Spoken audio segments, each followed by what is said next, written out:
We're here with the IEEE, Future Direction Committee, Symbiotic Autonomous Systems Initiative, and we're going to read their paper on transhumanism.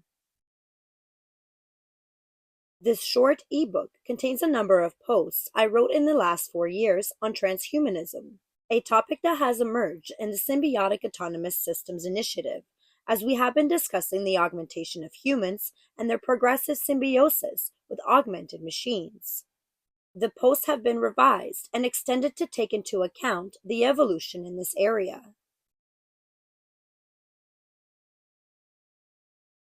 It is a thin line, and we don't know where to draw it. As you can see, this was on June 17, 2014, over 11 years ago.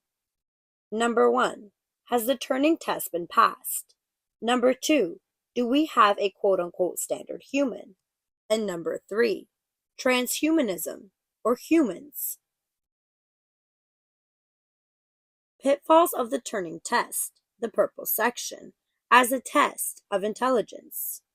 Humans can display unintelligent behavior, the red circle, and humans cannot possibly display all forms of intelligent behavior, the blue circle, such as ultra-fast complex mathematical calculations. Here they talk about symbiotic machines. From powered machines to robots, artificial intelligence embedded in machines, and symbiosis between humans and machines, leading to transhumanism.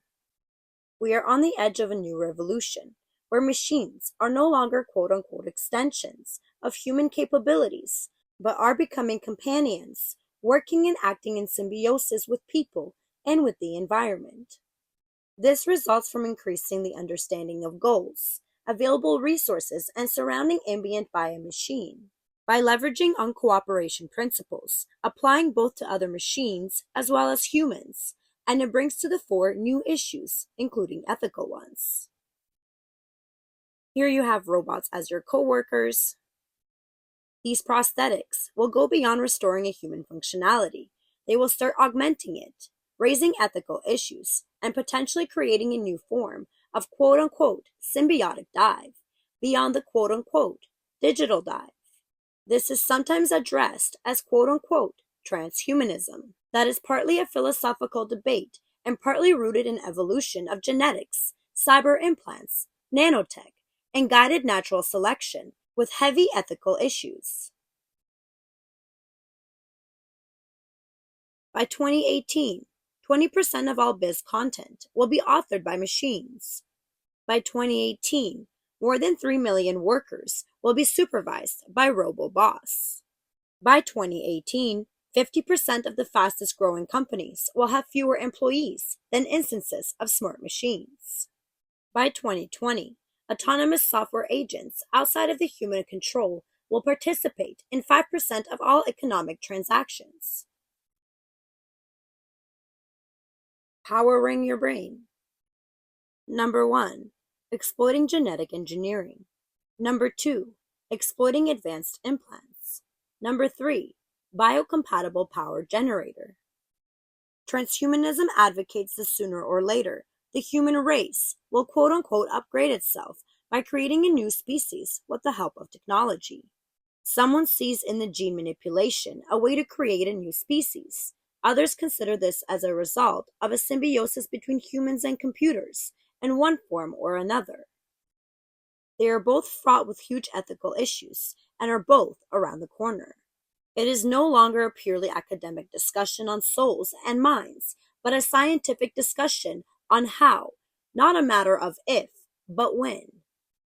The first path, gene modification, has technologies like CRISPR-Cas9, an enabler. The main problem, one of the many of course, is that we know how to change the genome type, the genes, but we don't know how these changes would affect the phenotype. What will be the result?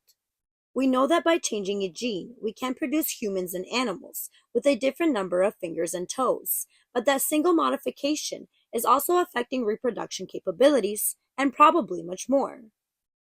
The second path seems to be more manageable, like a brain implant that can create a new sense in an animal or human, like the detection of electromagnetic fields. Of course, Also in this area are many technological problems, one of them being the powering of the implant. Here we have this lovely image. Proposed architecture of the implantable device, composed of flexible antenna and CMOS circuits for wireless powered neural interface systems. Researchers have implanted a thin film that can be implanted on the brain, capable of converting a radio signal into a DC power. It is nothing really new. RFID tags have an antenna that, when exposed to a specific radio frequency, generates sufficient power to activate the tag. The principle here is the same. What is new is the construction of this radio to power converter in a material that is biocompatible and that can be implanted on a brain. Here they talk about what is real and what is fake, and how you can't tell the difference. Emergent beings. In the second part of the last century, the invention of computers made available a new quality of tools. They are improving the effectiveness of control, and more recently, they are becoming tools for improving our reasoning and thinking capabilities. We are in the computer age because a lot of our tools are directly or indirectly tied to computers. However, we are starting to see the emergence of a digital age, an age where the material to be manipulated and to be used for construction is no longer just atoms, but bits. In a way, there are some similarities in the juxtaposition of atoms and bits with the juxtaposition of body and soul, of brain and mind. We are now on a path leading to the manufacturing and control of meaning. The technology evolution is towards the availability of a seamless integration at different levels of these computer/digital tools with us, the user. These tools are becoming seamless extension of our body and mind, as the hoe was an extension of the farmer's arm. This seamless integration is very important because it implies that these new tools are fading from our perception. We take them for granted, and they become an integral part of our life. Think about the many times you take your smartphone to Google an information.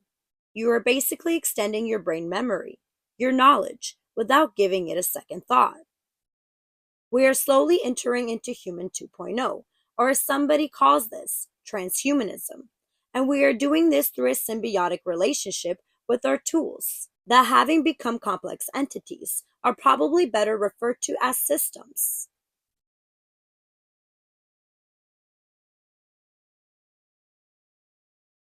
Here we have this lovely image, emergent entities. A smart city is an emergent entity resulting from the loose interactions of a variety of systems, each of which in turns can be an emergent entity. So you have your smart city here, smart environment, smart mobility, smart economy, smart governance, smart people, and smart living.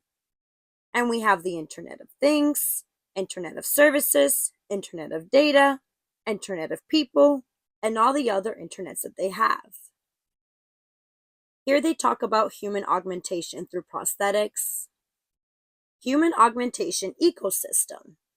Human augmentation has already started and will take many shapes in the decades to come, augmenting our capabilities in different areas as shown in this graph. So we have a human here, we have security, which is emergency services, identity recognition, surveillance, rescue tracking. You have your medical, which has in vivo implants, chronic disease management, energy check, and something to do with your performance. Your fitness, which is your virtual coach, body cooling, and outdoor navigations.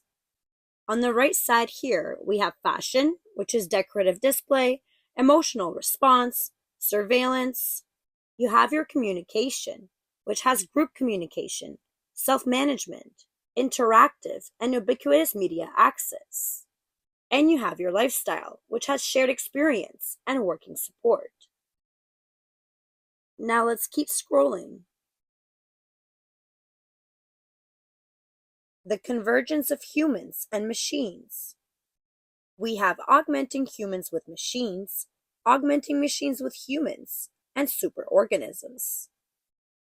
Technology is not just evolving our machines, it is creating a bridge between us and them. Biointerfaces are enabling seamless communications between our body, our mind, and machines. This is clearly being exploited by other prosthetics that fit naturally to replace the lost functionality, as well as future prosthetics that augment an existing functionality. The coming of context-aware machines serves even better the interaction with humans, and the eventual shift towards machine-aware leverages their intelligence, complementing and augmenting ours. This is bidirectional. Our intelligence will also augment machine intelligence. In the first phases, already today, our intelligence augments machines' effectiveness, creating a world where cooperation is among humans, among machines, and among humans and machines. The cooperation may be a loose one, occasional as interaction arises among two entities as they happen to operate in the same space, or it can become continuous, taking the shape of a symbiotic relation. This may result in the creation of a superorganisms, a new species, as envisaged by the transhumanist movement. Here is a superorganism. BrainNet. A peek into the future? Number 1. Connecting brain to the internet. Number 2. Brain as an IoT. Number 3. Neuralink, probably beyond the horizon. Back in 2017, that's a long time ago, a university project, BrainNet, made the headlines of several news. The project was, and still is, carried out by the Wits University in South Africa, and by leveraging a portable, wearable, EEG harvested the signals resulting from the electrical activity of the brain and made them available on the internet. It was claimed that this was the first time a brain was connected to the internet, becoming an IoT. The claim was true, in a sense. Indeed, the portable EEG, as any other sensor, picks up the brain electrical activity and makes it available to the internet. We surely say that an air-conditioned equipment is an IoT if it has a sensor picking up its status and sharing it on the internet. So why not have the same claim for such a connected brain?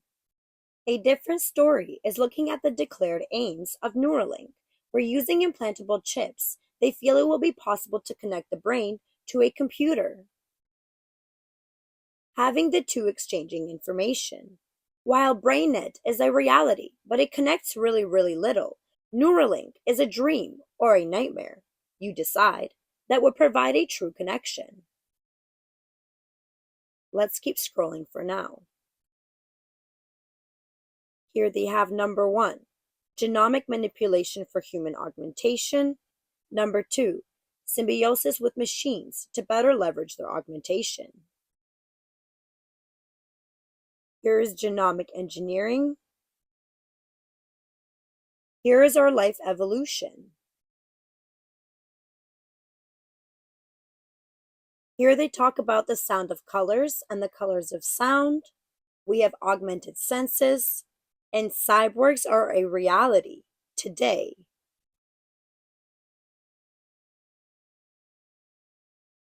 Humans versus machines, who's winning?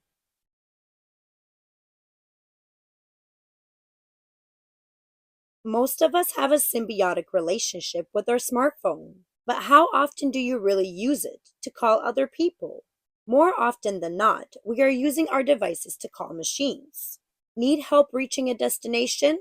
Let your smartphone show you the way. Want to impress your guests by cooking a gourmet dinner? Get out your smartphone and look for a recipe. Feeling awkward? Doctor's smartphone can check your pulse, face color, and other health cues, and then offer advice. These are but a few examples of how we're starting to engage with machines, but the list is growing rapidly. In the coming years, we can expect more people to have a digital doppelganger flanking them. On one hand, this twin will be a digital mirror, allowing for monitoring of any telltale signs of health problems. On the other hand, it will take on a life of its own in cyberspace, becoming a repository of our existence, a sort of a black box that can be queried at will. It could even become a means of simulating next steps, whether in business, education, health, or even entertainment, allowing us to determine the best path forward. Robots are replacing human jobs. Human-machine seamless interfaces. Soon, brain-computer interfaces could become seamless as well, creating a new synergistic relationship between the cloud and us.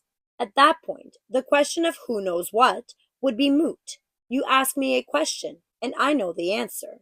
Sometimes that answer will be stored in my own neural circuit, but most of the time it would come from the connection of my neurons to the web.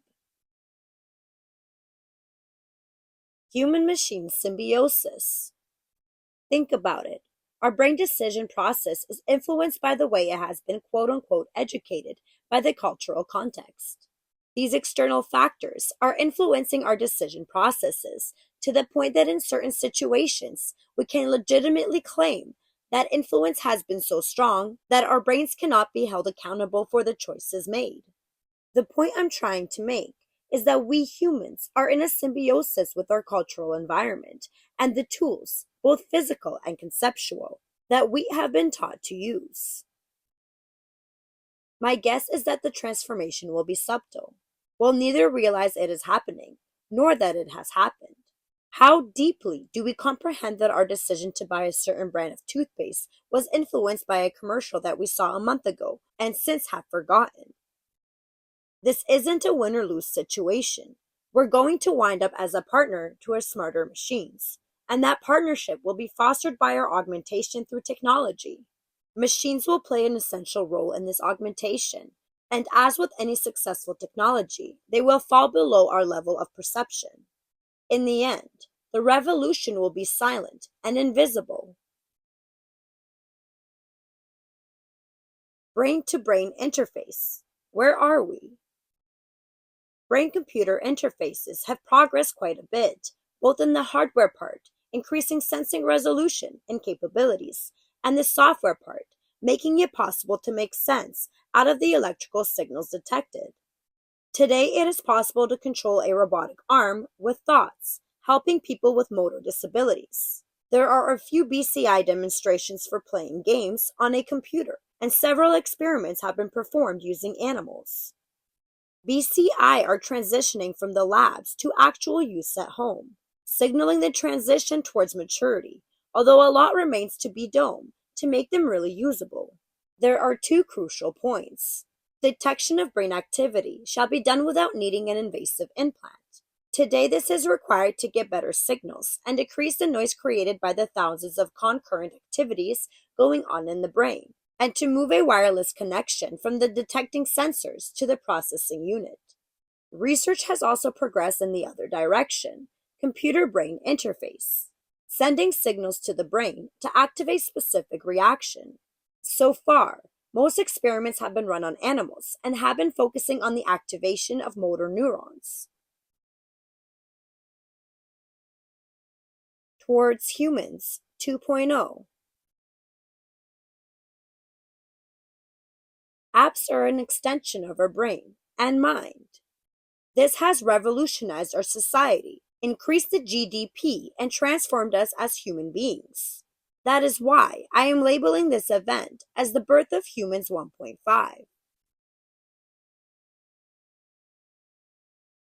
Is technology changing what it means to be human? They have human smart prosthetic symbiosis. These new breeds of robots are entities that will be flanking ourselves, no longer extensions of our body, but quote unquote living things that coexist with us, learning from experience, and we will become part of their experience. Can this coexistence bring a new superorganism? Here they talk about exoskeleton applications, exoskeleton market forecast, augmentation through gene modification. Here they have Life 3.0, artificial intelligence is creating entities that are mostly software, or a software that keeps evolving and enters into a symbiotic relation with hardware of different sorts. This is what Max calls Life 3.0, and this is what connects to symbiotic autonomous systems. As long as we take Max's definition of life and we look at robots that can duplicate themselves and learn, we are getting closer to Life 3.0. And if we are considering symbiotic relations with humans, augmented humans through AI, again we are on the path towards Life 3.0. And here they cover artificial superintelligence, the path towards transhumanism. Will there be a human 2.0? The answer might be different from what evolutionists would have thought 100 years ago. The evolution is likely to come from a joint, symbiotic evolution of a technology-embedded environment, a technology-supported design of human evolution, and the embedding of technology in humans. Transhumanism, exploring these possibilities and the impact they might have on business. They are considering three main evolutions: evolving the human body, evolving human thought, and evolving human behavior. These evolutions are the result of converging evolution of biotechnologies, human-machine interaction technologies / symbiosis, and behavioral aspects prompted by new possibilities and change in culture. Evolving the human body. In these last decades, the variety of augmentation to our body made possible by technology has started to grow, and we can expect a real explosion in the coming decades. These body augmentations can be classified in three areas: external wearables for sensing and movement enhancement, internal implants in the body with special case for brain implants, biological augmentation based on genomics, genetics, and reproductive. And this lovely image shows areas of augmentation.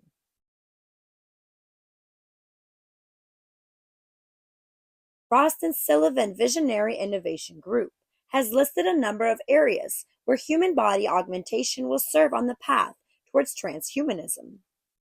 Number 1, increased attractiveness. Number 2, enhanced sensing. Number 3, sport optimization. Number 4, digital biometrics. Number 5, ubiquitous and continual monitoring. Number 6, optimized diet. Number 7, enhanced strength. Number 8, disease-free bodies. Number 9, extreme aging. Number 10, enhanced intelligence. Number 11, digital hardware enhancement. And here they talk about how they augment each of these areas.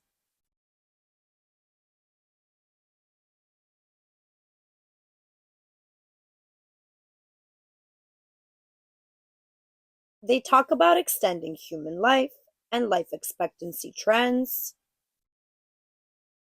enhanced intelligence and digital hardware enhancement, collective intelligence,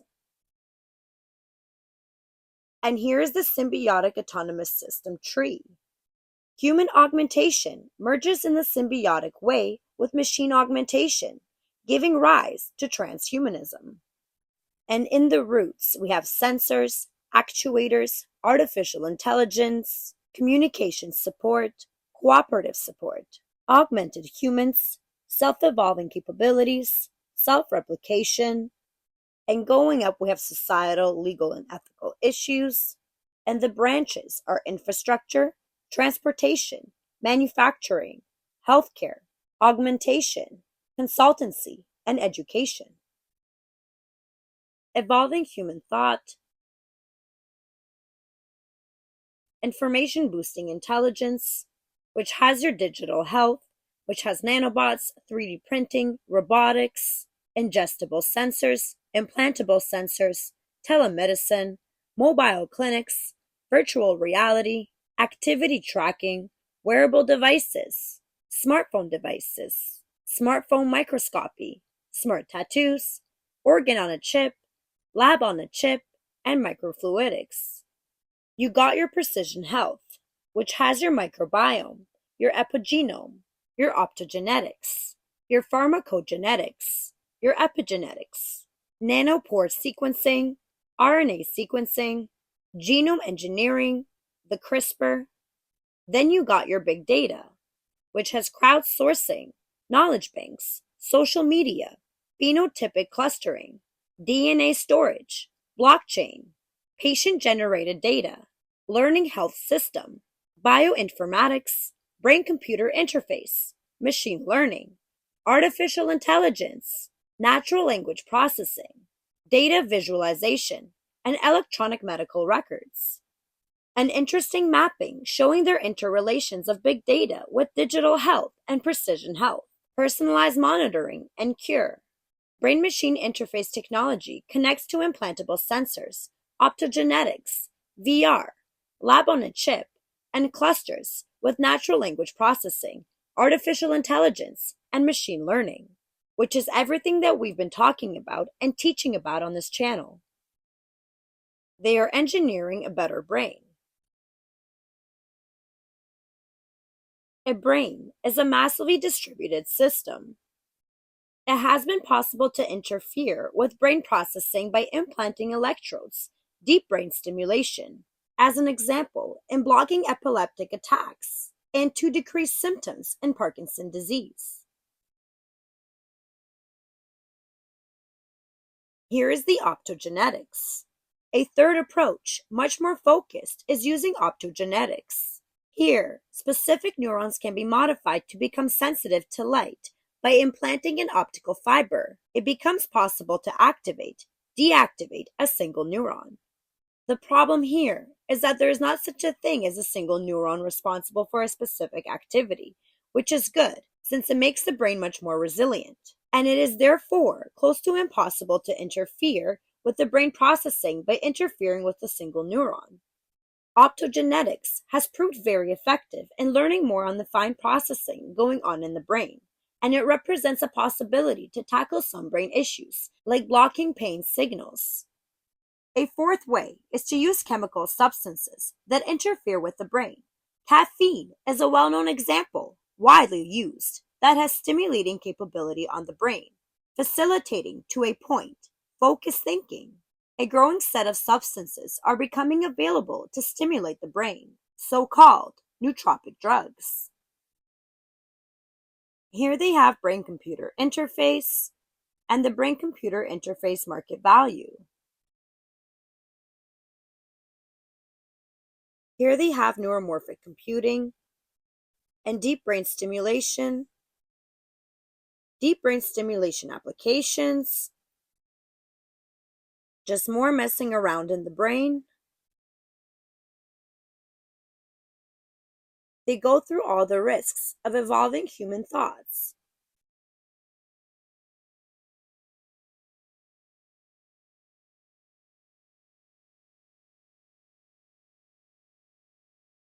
They talk about evolving human behavior.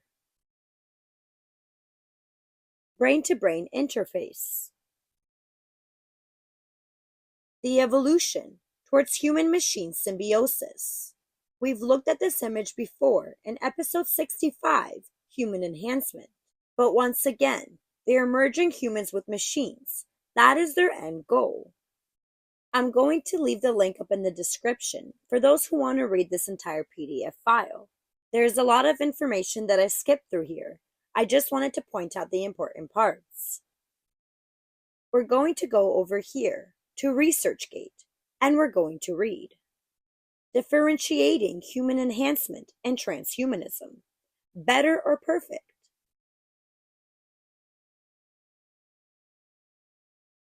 Philosophical concern for the human future is more important today than ever because of the ethical, social, and technological challenges we face. Human enhancement and transhumanism are some of the theories that are involved with the future of our species.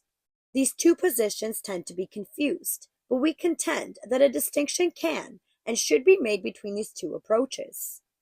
To perform this explanation, we propose two axes of differentiation: the concept of enhancement itself and the valuation of the biological body. In this context, transhumanism begins with a disregard for the body and seeks to transcend the human condition with exponential enhancements, while human enhancement advocates a gradual enhancement within our current limits. Clarifying this contrast between transhumanism and human enhancement is vital for the responsible adoption of future technologies, enabling informed decisions about which scientific promises are viable and worthy of support, and which should be reconsidered. The key words here are biological body, future, human enhancement, mind uploading, and transhumanism. This entire PDF talks about the difference between human enhancement and transhumanism. For those who are interested and want to know more, I will leave the link up in the description and you can keep reading.